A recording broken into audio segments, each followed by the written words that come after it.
볼게요. 여기 지금 보이시는 거, 이런 거 보신 분들 있으신가요? 예, 이게, 그, 아, 맞다. 이거 먼저 해야지. 자, 두 번째, 예, 예, 정책자금, 네, 연관된 뉴스, 네, 관련해서 말씀드릴게요. 네, 이거 좀 새롭게 한번 해보려고 제가 이제, 준비를 했는데요.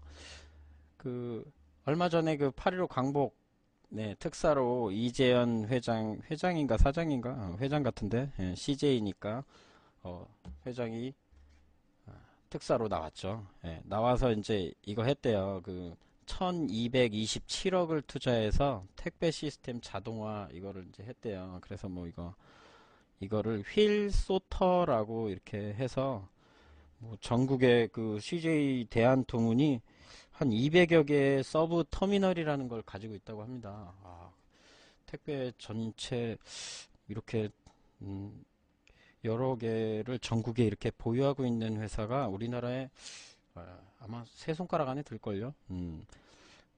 근데 제가 이 뉴스를 왜 가지고 왔냐? 제가 그 얼마 전에 그 쿠팡에서 이제 이런 시스템을 갖고 있는 쿠팡도 이런 이제 분류 시스템 같은 게 있어요. 그래서 택배 그 터미널 같은 데 가시면 이런 시스템이 되어 있는데 제가 쿠팡에서 야간 알바를 한번 했었어요. 거기 그 저녁에 한 10시쯤 버스를 타고 그 이제 그 이렇게 사람들 태우는 그 버스가 있는데 그 버스를 타고 그 쿠팡 센터 이제 터미널 센터에 가시면 12시부터 다음날 아침 예, 네, 다음날 아침 9시 맞나? 그래서 일을 하면 이런 이제 택배 물건들을 이제 싣고 오는 대형 이제 한 10톤 되는 이제 막 그 10톤? 20톤인가 10톤인가 하여튼 어마어마하게 이제 택배 물건이 10,000개 가까이 들어있는 이 택배 물건을 쏟아내요. 창고에다 쏟아내면 이 기계가 뭐 그냥 뭐 다 모든 물건을 분류하냐 그런 거 안 돼요. 왜냐면 택배 시키시면 뭐 예를 들면 청소기 같은 거 시키면 길잖아요. 그런 거는 이런 데서 분류가 안 되거든요. 그런 거 다 수작업으로 분류하고 또 뭐 깨질 만한 거, 뭐 납작한 거 이런 것들은 이게 분류가 안 돼. 이 분류 시스템들은 대부분 약간 규격화되어 있는 이제 크기가 이 롤을 움직일 때 이게 지금 롤 컨베이어 이제 시스템인데 이 컨베이어를 통해서 이게 물건이 운송이 될 수 있는 것만 이 시스템을 통해서 이렇게 분류를 해요. 그러니까 여기 지금 사진에 나와 있는 거는 택배에서 뭐 거의 물량 한 6, 70%? 나머지 한 30%는 결국은 다 수작업으로 해요. 그러니까 제가 왜 이 뉴스를 들고 왔냐면 이 택배 시스템 자동화라는 거를 뭐 해서 뭐 택배 뭐 나가는 시간이 뭐 아침에 뭐 10시에 이제 준비해서 나간다고 하는데 이제 9시면 나가서 1시간 더 빨리 택배를 받을 수 있다 뭐 이런 뉴스가 나와 있더라고요. 그래서 참 이게 실제로 경험해 보면은 이 택배 시스템은 1227억 투자해 가지고 이거 할 정도면 저 같으면 이런 거 안 할 것 같아요. 회장님이면 이런데 돈 쓰잘데기 없는데 돈 쓰기보다 이 터미널 물류 센터에 대해서 좀 더 사람이 일을 좀 할 수 있는 그런 시스템을 갖출 텐데 예, 회장님은 통 크게 이런 기계에다가 돈을 펑펑 쓰시고 택배 기사들은 다 비정규직이고 그렇네요. 네. 그래서 제가 이제 예전에 택배 했었던 경험이 있어서 이제 경동 택배에서 한 1년 일했었거든요. 그래서 거기 다 수작업이에요. 네. 다 일일이 수작업이고 이제 큰 물건들은 이제 지게차로 움직이고 하거든요. 그래서 이런 뉴스 한번 제가 관련해서 한번 봤고요. 이게 다음 뉴스. 네. 다음 뉴스는 음, 그 8월 달에 대출 금리가 올라갔답니다. 네. 계속 작년 12월부터 주택담보 대출 금리가 계속 내려가다가 지난달 지금 9월이니까 8월 달에 대출 금리가 올랐대요. 그래서 이게 지금 그 우리나라 이제 그 물론 이제 주택담보대출 금리 말고 기준 금리라는 게 있는데 이제 대출 기준 금리가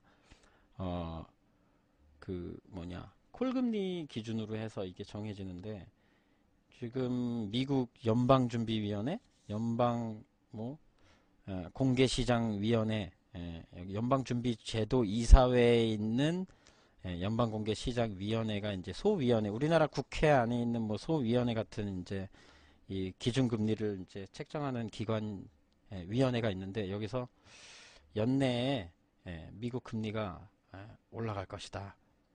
그래서 미국 금리가 상당히 낮거든요. 달러를 많이 풀어야 되니까. 그래서 상당히 낮은데 지금 올린다고 해요. 그래서 미국 금리가 오르면 우리나라 금리도 거의 따라서 올라요. 그래서 주택담보대출부터 지금 벌써 이제 먼저 손을 보고 있는 거죠. 금리를 이제 올라가면 주택담보로 대출 받으신 분들은 이자율이 올라가게 되겠죠. 대부분 변동금리로 했기 때문에 고정금리 하신 분들은 상관없는데 변동금리로 대부분 했기 때문에 이자를 많이 내셔야 되고 지금 또 집단대출 이런 쪽은 거의 뭐 다는 아니지만 대부분 이제 지금 새로 이제 하는 부분들은 전부 다 집단대출은 이제 변동금리로 되게 이제 큼지막하게 하기 때문에 부담을 많이 갖겠죠. 그럼 이거 누가 뭐 집을 사겠나? 그래서 뭐 대통령은 박근혜 대통령은 공급하는 주택수를 뭐 3분의 2로 줄이겠다. 그래서 뭐 작년에 45만 가구인가 했는데 이번에 30만 가구로 줄인다. 뭐 그러면 집 살 사람은 살 거다. 그렇게 얘기를 하더라고요. 그래서 있는 분들은 이걸 잘 모르는 것 같아요. 잘 체감으로 못 느끼시는 것 같아요. 왜 집을 못 사는지. 이건 다 하나에 귀결되는데 나같이 잘 모르는 사람도 이거 해결하려면 돈을 벌 수 있는 사람이 있어야 된다니까요. 일자리, 양질의 일자리로 돈을 벌어야 뭐 집도 사고 결혼도 하고 뭐 애도 낳고 그러는 거지. 뭐 비정규직 200만 원 월급 받고 어떻게 살아? 그렇더라고요. 그래서 이제 금리가 오른다. 그럼 이거 대출 금리 오르면 이것만 오를까요? 아니죠.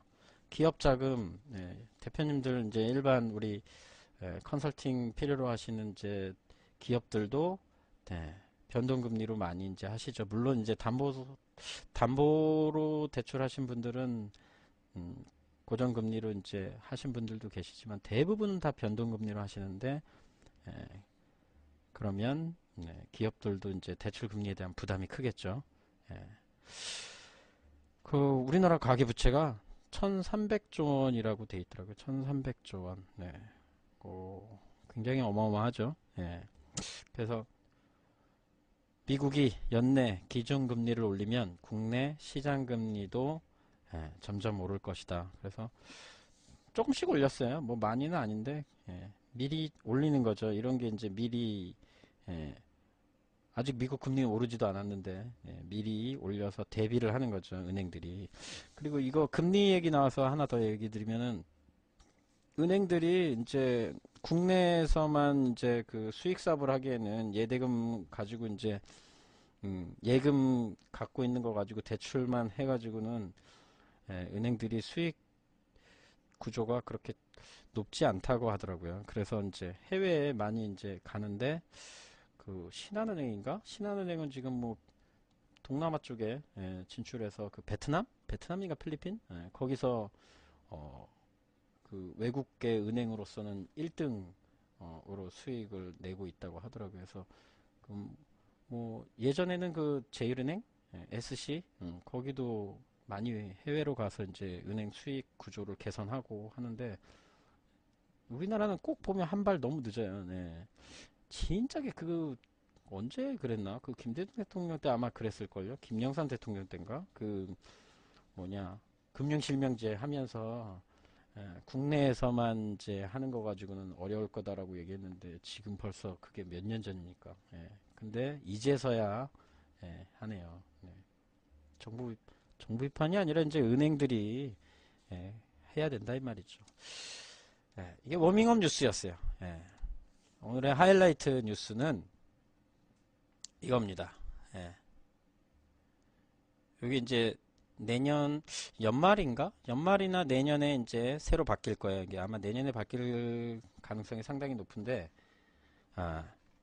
신보증 체계. 누구? 중소기업 대상으로 하는 이제 신보증 체계라 그래서 지금 이제 위탁보증 제도가 원래는 이제 우리 이제 보증이나 융자를 할 때 신보기보 주로 많이 가고 이제 뭐 중진공은 네, 나중에 가겠지만 보통 이제 신보기보를 가죠. 거기서 이제 보증을 해주지 않습니까? 보증서를 받는데 그 보증 비율이 보통 이제 창업기업들은 100% 보증을 해주고 기업 업력이 이제 조금씩 많아지면 90%, 뭐 95%, 80%, 85%. 제가 저기 시와 스틸랜드에 있는 업체 중에 도소매 업체 거기도 거기 보증서가 4년짜리인가? 연장 해가지고 했는데 처음에는 95%로 받았는데 해마다 5%씩 깎여가지고 지금 85%까지 보증서를 받았고, 근데 이게 이제 신보증제도란 체계가 뭐 어떻게 바뀌냐면 이제 이 보증서를 받아서 이제 은행에서 돈을 이제 대출을 이제 받죠. 이제 현행에 나와 있듯이 현행 그림 보이세요? 보증기관에서 기업을 심사해가지고 보증서를 발급해주면 기업은 은행에다가 이제 그 보증서를 갖고 대출 신청을 하면 은행에서 이제 그 보증 비율만큼 또는 뭐 그 이상 플러스 신용 뭐 은행에서 이제 신용 평가해가지고 추가로 자금을 지원을 해주는데 이 우리나라에서 이렇게 보증으로 해가지고 받은 기업들이 이게 원래 보통은 거치 기간이 2년에 이제 3년 분할 상환인데 지금 경기가 어렵다 보니까 대표들이 일부 상환하고 연장하시는 분들이 있어요. 주로 지신보에서 하고 있는 수탁 보증 제도가 기보와 신보로 확대되는 거. 그것도 아마 포함일 거예요. 근데 이제 이게 어떻게 바뀌냐면, 이제 보증기간, 이제 이게 먼저 알아야 될 내용이 뉴스에 보니까, 예를 들어서 이제 그 기업이 보증서를 받아서 은행에서 이제 대출을 1억을 받았는데, 이 기업이, 상환을 못 하는 거죠. 그러면, 원래는 이제 보증기관인 신보나 기보에서 그 금액을, 은행에다가 상환을 해줘야 되잖아요. 원래는 이제 약속상 그렇거든요. 근데 이 신보기보가 공공기관? 정부기관이니까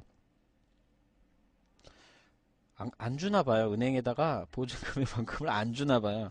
그래서 이게 변제율이 4%밖에 없대요. 4%. 그러니까 보증기관도 울며 겨자 먹기로 계속 보증 비율을 낮춰가면서 그 기업에게 이제 상환을 압박하고 은행도 보증 비율만큼만 대출금을 유지시켜 주겠다고 해서 상환하라고 이렇게 하는데 이게 바뀌는 이유가 보니까 일단 10년 이상 계속 장기 보증을 이제 유지해 온 기업들에 대해서 이걸 이제 보증기간이 계속 10년 동안 갖고 있어 봐야 추가적으로 뭐 대출이 된 부분도 아니고 지원금을 국가 세금으로 받아가지고 진행하는데 이게 1년에 보증 재원이 50조 원이래요. 50조 원.